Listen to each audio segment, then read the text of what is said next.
Welcome to Whisper Woods Stories.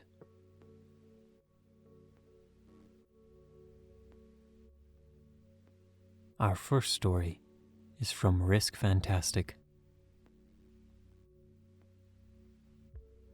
This happened when I was about 12 years old, in Kansas. I was sitting in my bedroom playing Halo while my parents were both out running errands. My sister was at work too, so I was home alone with my two dogs. One was a little terrier, and one was a Bicon Frise. They weren't exactly attack dog breeds, more like early warning systems at best. But I had been home alone before, and it wasn't really a big deal. We lived in a pretty safe area of town that had never had any problems, other than one time where some people sprayed offensive graffiti on public park equipment. Anyway, I was kicking back in my chair, Doritos in one hand, controller in the other, full gamer mode, when I heard the very distinct sound of my front door opening and closing, like someone had just come in. The room I was in faced away from the front door, so I couldn't see it from there. My dogs got up and ran into the living room, and so I just assumed that my parents were home. I shouted for my mom to confirm this and didn't get a response. My dogs also weren't barking like they normally do when someone gets home. I thought that this was kind of weird, so I paused my game and walked out into the living room. There was no one there. I felt the hair stand up on the back of my neck. I had heard someone come in, clear as day. I wasn't wearing headphones and I had the TV turned down, so I knew it couldn't have been the game. I immediately went to my parents' closet and grabbed our shotgun, like a good Midwest boy tends to do. The only problem with that is that I didn't know where my dad kept the shells, so my plan was to fake it and hope that they didn't know the gun was unloaded. At this point, doubt started to kick in. Had I actually heard the front door open? Maybe it was the game after all. But then I thought, why would the dogs jump up like that if it was? I walked back into my living room, shotgun pointing in front of me. I tried to call my dad on the phone, but he didn't pick up. I tried to call my mom next. She didn't pick up. I tried to call two of my best friends and they didn't pick up either. My 12-year-old mind immediately jumped to, oh no, they're all dead. And for the first time in my life, I had to call 911. The operator picked up, and I explained the situation with tears in my eyes from fear. She told me to stay calm and that the police were on their way. The difficult part about staying calm was that there was a hallway by my front door. I knew in my heart of hearts that if someone really was in the house, they were in that hallway, and they were about to jump out and do who knows what. My two dogs were right by me, also staring towards the hallway. This did not help the fear. I stood there, rooted to the same spot for what felt like an hour, but was actually only a few minutes. The operator's voice was in my ear, telling me to stay calm the whole time. Thankfully, my parents eventually opened the front door. "What are you doing?" my dad had said.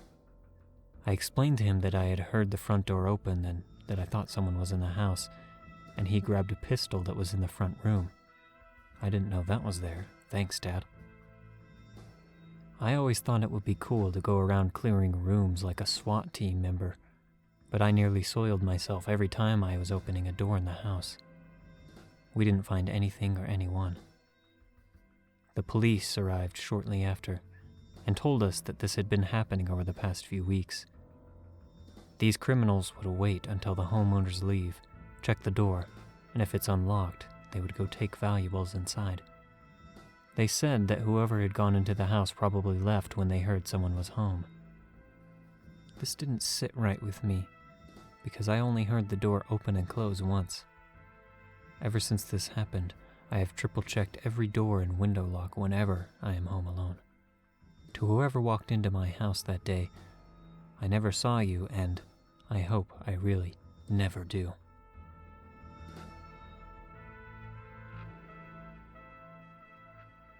Our second story is from Pidnim 1, I'm a 21-year-old male, and this experience happened last summer while I was on vacation at Myrtle Beach with my family. We were staying in a resort right on the beach, and we were on the 13th or 14th floor in some sort of timeshare. One night, I was feeling restless and having a hard time falling asleep. At around 3 a.m., I decided to go out on the balcony to get some air. I stepped out and was stunned as there was a full moon, and the moonlight on the water was really beautiful. The beach was completely empty as far as I could see, and it hasn't been that way before. So I decided since I wasn't able to sleep, I might as well head on down, take a stroll, and listen to some music to relax. Hopefully when I returned, I'd be able to get some sleep. It was really unsafe and dumb of me, but since it was 3 a.m. and the rest of my family was asleep, I decided to just head down without letting anyone know I was going. I thought that I'd just go down there and chill for 10 to 15 minutes and then come right back up. At the base 4 of the timeshare, there was an area with a pool, an outside bar, and 2 boardwalks that were separated by about 100 feet. Both of these boardwalks led to the beach. On the sides of these boardwalks, there were swaths of tall grass separating the ocean and the resort. When I got down to the base floor, the entire area was completely deserted, and I started walking down the boardwalk on the right towards the beach. As I'm walking down, I suddenly saw someone approaching me from the beach, which was strange because I had a pretty clear view of the same area before, but I hadn't seen anyone at all. I started to get a bit nervous as I watched the figure approach and get closer, and I saw it was a man, maybe in his late 30s, who had a backpack on and was wearing glasses with large, square lenses. And I got a clearer look at him as the boardwalk was illuminated by some sort of lights by the outdoor bar. He looked very on edge and alert, almost like he was trying to find someone, maybe trying to meet someone in the area. His clothes were somewhat tattered. We made eye contact, and I sort of nodded and passed him. I was creeped out, because he honestly had some sort of Jeffrey Dahmer look. Maybe it was the glasses, or maybe it was just that he didn't seem like he actually belonged to the timeshare, but I shook it off and kept walking down the beach and put my headphones in. As I walked down the beach, I turned right and started walking parallel to the water. I was barefoot and took in the scenery around me, then decided it would be nice to walk along the shoreline, so I moved closer to the water and continued walking. I was walking for no longer than a minute before I got a really strange feeling that something was wrong. I took off my headphones and turned around to see a dark figure that was trailing just up the shore. He was situated in between me and the timeshare. I immediately can tell from the figure's height, body type, and demeanor that it was the same man that I passed on the boardwalk. At this point, I was starting to panic, as every story from Let's Not Meet is rushing through my head. At the same time, I was trying to rationalize, as it felt too surreal that I might actually be in a dangerous situation. So I reminded myself it could just be a coincidence and the man decided he also wanted to take a walk on the beach, and just happened to be headed in the same direction as me. I took some breaths and turned my head back to the ocean and continued walking in the same direction. After a couple of seconds, I turned my head back again, and I could see now that he was much closer to me. He was not walking parallel to me anymore, and was definitely actually following me. I picked up my walking speed now, and turned my head back around to see that he was faster than my own pace and walking towards me. Still, for some reason, I thought, okay, maybe he also wants to walk by the water. There's no way I'm actually being followed by a creepy man on a deserted beach. So to truly test it, I did a complete 180-degree turn to change directions. I turned my head and saw him change directions with me and continue closing the distance. He was power walking now. It suddenly hit me that I'm in a really bad situation. I took off running along the water, and he started running as well. But he stayed up shore of me, as if trying to intercept me if I decided to run towards the boardwalk to escape. I'm freaking out now and just keep running with no plan, but I figured since I'm 20 and sort of fit, I should probably be able to keep running along the water and outrun him. I hoped I could find some exit off the beach and either call my family or head back to the timeshare on the road. So I kept running, but he's keeping up with me. This goes on for what feels like 10 to 15 minutes. The scariest part of all of this is that the beach was completely dead silent. All I could hear was my breathing and my feet pounding the sand.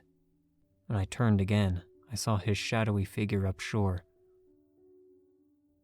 Suddenly, up ahead in the sand, I see a small blue light and what looks like 4 people on the beach with a blanket. They were a bit upshore from me. I turned to look at the figure and judge the distance. I could beat him to these people, so I started sprinting, in hopes of quickly telling them what's going on so we could all confront him. I really used up my last energy sprinting towards them, and as I approached, my heart dropped. I saw 4 guys on a blanket with 3 or 4 bottles of hard liquor surrounding them. 3 of these bottles are empty and the 4th is about half empty. 3 of the guys are completely passed out on the blankets, and the last is sitting up, obviously beyond intoxicated. He had some sort of party hat along with the blue lights, and he was talking to himself. His eyes were half closed and he didn't even register me approaching, even though I was no more than 5 feet away. I turned to look back at the figure and saw that he had slowed down and was just watching. After not much longer, he was able to judge the group's drunken state and suddenly started sprinting towards me.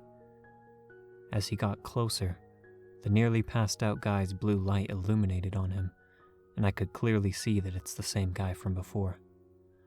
I made eye contact with him, and I could see that their wide-eyed look was almost manic, and he was barreling at me. At this point, I decided that I have to do something. It seemed that I had underestimated his fitness, and since I had just sprinted towards the group and exhausted myself, I was afraid that he might actually be able to catch up to me. So instead of turning around and running, I suddenly sprinted towards him to the right, which I don't think he was expecting at all. I caught him off balance and ran past him. I was in a full sprint once again, and was going back towards the timeshare without even looking. All of the hairs on my neck were standing up, and it felt like a dream where you're barely evading someone when they're right about to catch you. The adrenaline was crazy, and I kept running until I saw the timeshare up ahead. I turned around to see how close he was. He was maybe about 400 to 500 feet away, and he had lost a lot of distance on me. I didn't waste any time and sprinted up the boardwalk and towards the base of the timeshare. I jammed the elevator buttons and leapt in, and started mashing the closed door button as I was gasping for air.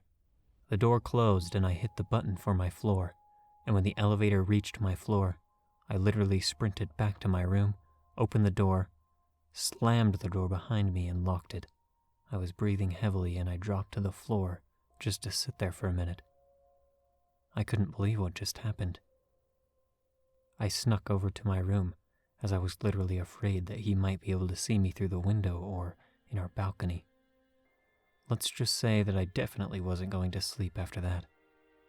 Guy who chased me on the beach, let's not meet ever again.